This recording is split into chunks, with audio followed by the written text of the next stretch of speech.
You think humans always ruled the planet? Turns out, 70,000 years ago, we were nearly wiped out completely. Scientists estimate only a few thousand breeding adults survived. Every person alive today descends from that tiny group. Think about that. Not a nation, not a city. Fewer people than fit inside a small-town high school. That was us, the entire future of humanity, walking under a huge African sky, probably hungry, probably scared, not aware they carried every language, every song, every city that would ever exist. Terrifyingly close to zero. Let me explain what happened. One of the strangest stories in biology, and most people have never heard it. There's a thing scientists call a genetic bottleneck. Sounds technical, but the underlying idea is actually pretty simple. Imagine a big population of some animal, lots of variety, different heights, different immune systems, different everything. Then something bad happens. Most of them die. Only a small group survives that catastrophic event against all odds. Every future generation has to come from that small group, so the gene pool gets narrow, permanently, like pouring a whole lake through a straw. That narrow pool sticks around forever, encoded in every descendant. Even if the population booms back to billions later, the DNA still quietly remembers that ancient squeeze. Here's a weird fact scientists love. Take two chimpanzees from one forest in Africa, just two random chimps. They have more genetic variation between them than two humans picked from opposite sides of the entire planet. A guy in Iceland, a woman in Argentina, more similar to each other than two chimps sharing breakfast. That's not normal. It's the fingerprint of a bottleneck. Something in our past crushed our diversity to almost nothing. So what shrank us, and how small did we actually get? Here's the part that messes with your head. We tell ourselves a story where humans have always been the main characters. We built the pyramids, we went to the moon. Obviously, we were always winning, right? Wrong. For most of our history, we were a rare species, fragile, scattered, not particularly impressive by any measure of the natural world. There were probably way more baboons than ancient humans, way more antelope. We weren't the apex predator. We sat somewhere in the middle of the food chain, quietly hoping the leopards weren't paying attention. Scientists found this out by reading our DNA, checking how much genetic variation exists across every human alive, all 8 billion of us. And they ran the math backwards. It kept spitting out the same answer. At some point in our past, our ancestors got squeezed down to roughly the size of a village. Studies show as few as 1,000 to 10,000 breeding adults for a very long stretch of time. One village. That was the whole species. Not a village per continent, not a village per region. One village worth of people, total, who would eventually become everyone you have ever met or seen. Everyone in every photograph, every history book. All descended from a group small enough to fit in buses. So what actually happened thousands of years ago that nearly wiped our ancestors off the face of Earth? For a long time, scientists had a favorite suspect. A volcano called Toba on the island of Sumatra. It erupted about 74,000 years ago, one of the biggest explosions in 2 million years. Imagine you're standing in Africa at the time. You don't know volcanoes exist. You've never seen a map. One day, the sky turns strange colors. Ash begins falling. Not for a day, not a week, for years. The theory?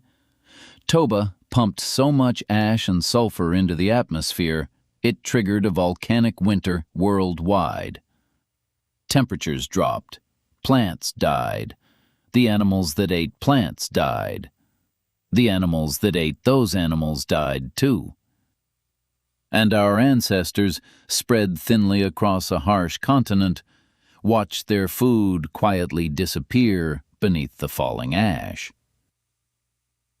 The first hypothesis was simple. The climate crushed us. Toba nearly finished humanity, leaving only a lucky few thousand. For a while, this was the go-to explanation. It fit the timeline. It fit the drama. Great story. Humans on the brink, saved by nothing but grit and geography. But not every scientist buys the volcano story. Because when you look closer, the evidence gets messy. Some digs in Africa and India tell another tale. Human tools found before Toba and human tools after Toba. Honestly, they look pretty much the same. If the eruption really was an extinction-level squeeze, you'd expect a bigger gap, a bigger archaeological scar. And the more researchers looked, the less certain they got about the volcano's role in nearly ending us. Then, in 2023, a new study came out that basically flipped the whole timeline upside down. A team of scientists ran a new statistical model on modern human genomes, hunting for a specific signature. A mathematical shadow left in our DNA by ancient population crashes. And what they found was jaw-dropping. The bottleneck they detected wasn't 70,000 years ago. It was around 900,000 years ago. Not tens of thousands, hundreds of thousands. Almost 1 million years back, long before modern humans existed. And the survivors? Roughly 1,280 breeding individuals. Let that sit for a second. About the population of one small elementary school. That was our entire ancestral line for a long time. Because here's the wildest part. This bottleneck didn't last a decade. It didn't last a century either. According to the study, it lasted about 117,000 years. Insanely, almost unimaginably long. Generation after generation after generation, our ancestors were stuck at that tiny number. Trapped, surviving, barely holding on. That completely predates Toba. It rewrites everything about how our near extinction actually happened way back in deep time. The near extinction of humanity wasn't a single dramatic event with a mushroom cloud and a movie ending. It was a slow, grinding pressure that shaped who we would eventually become over thousands of centuries. So if it wasn't the volcano that nearly erased us, then what actually did? What was the real killer? The honest answer is probably a bunch of things happening at once, all pressing down on our ancestors simultaneously. Life just kept being brutally hard for a very long time. No single villain, just relentless pressure everywhere. First, the climate. 900,000 years ago, Earth was swinging violently between ice ages and warmer periods. Sea levels rose and fell. Forests turned to grasslands and back again.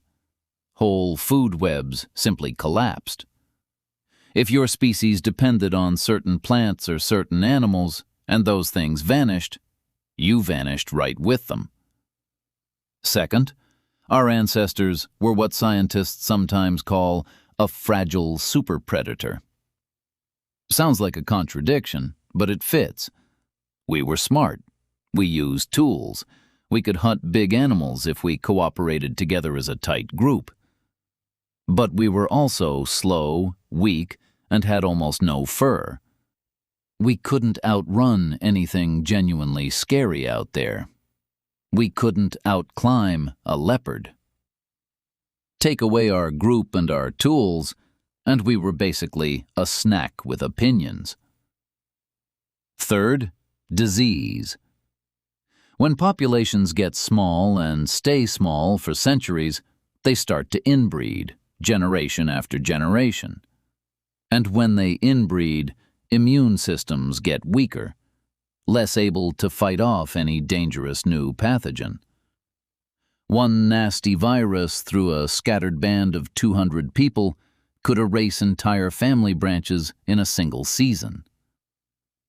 And fourth, the strangest possibility.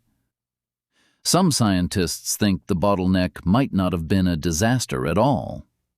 It might have been a speciation event, meaning an older kind of human was slowly transforming into a newer kind. The population crash might partly reflect that transition. One version of humanity fading, another version quietly emerging. Imagine you're one of only 1,280 people alive. You don't know the number. You just know your world is small and quiet. You know the same faces your whole entire life. You know the same 20 valleys, the same rivers. You bury your dead where your grandmother was buried. And somewhere deep in your bones, a slow rewrite is happening, one you'll never see or truly understand. And somehow, that tiny group changed everything. Here's where the story stops being sad and starts getting wild. When you squeeze a population down that small for that long, something strange starts happening to evolution. Natural selection gets sharper, cleaner, brutal, honestly. Any weakness gets erased fast in such a small group. In a group of 1,000 people, one bad gene doesn't hide in the crowd. It just dies out. Scientists think this extremely long, tight bottleneck lines up almost perfectly with a huge event in human biology. It's called the chromosome 2 fusion. Every other great ape, chimps, gorillas, orangutans, has 24 pairs of chromosomes. We only have 23. Somewhere in our past, 2 chromosomes fused into one. That rewrote our genetic architecture. And it might have happened during this fragile window. Around then, our brains were going through massive changes too. The regions linked to self-awareness, to language, to planning, to imagining the future. Those started expanding. Cooperation improved. Communication got richer. In a group of 1,000 for 100,000 years, only some survive. The ones who can talk, plan, and care about each other. Those are the ones who make it. Under intense pressure, evolution moves fast. The very thing that almost killed us may have been what made us. Turns out, near extinction may have made us us. The people who came out weren't the same who went in. But here's the thing. We're still that fragile. We look around today and see 8 billion humans, cities that glow from space, airplanes stitching continents together every minute. We feel invincible. We feel finished. But our DNA still tells the old story. Even now, human genetic diversity is shockingly low.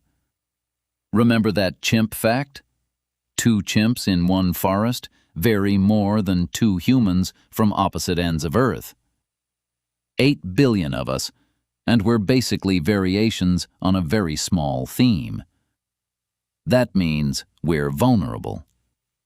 A virus slipping past a common immune pattern could hit huge numbers of people the exact same way. A climate shift our shared metabolism can't handle would hit us all at once, everywhere, together. We aren't spread across a wide range of genetic strategies. We're all using the same playbook. The modern risks aren't small. Pandemics, rising temperatures, antibiotic resistance, weapons ending civilizations in an afternoon. Our ancestors survived volcanoes and ice ages and predators, but they didn't build any of that themselves. We did. We invented new ways to bottleneck ourselves.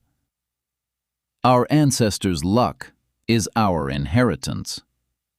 They passed us a species that squeaked through by chance. Every generation runs on that borrowed time. One bad century could echo again. Not necessarily wipe us out, but shrink us, reshape us, force another squeeze. And what comes out the other side of a squeeze is never quite the same as what went in. So how close are we to another bottleneck? Nobody actually knows. That's just the truth of it. Scientists can model risks, but the future isn't a chromosome. You simply can't read it in advance. What we do know is this. Every single person alive today shares the same tiny gene pool. If you follow your family tree back far enough, past grandparents, past medieval villages, past the first cities, past the first farmers, past the cave paintings, past the mammoths, you eventually run into a wall. On the other side of that wall is a group so small it wouldn't fill a movie theater. That group is everyone's family. There is no separate branch. Every human on Earth is a cousin of every other human. And the math on that isn't spiritual. It's really just genetic. We are all, quite literally, one extended tribe that made it through a long, dark hallway together. And when you really think about that, everything you take for granted starts to feel a little heavier.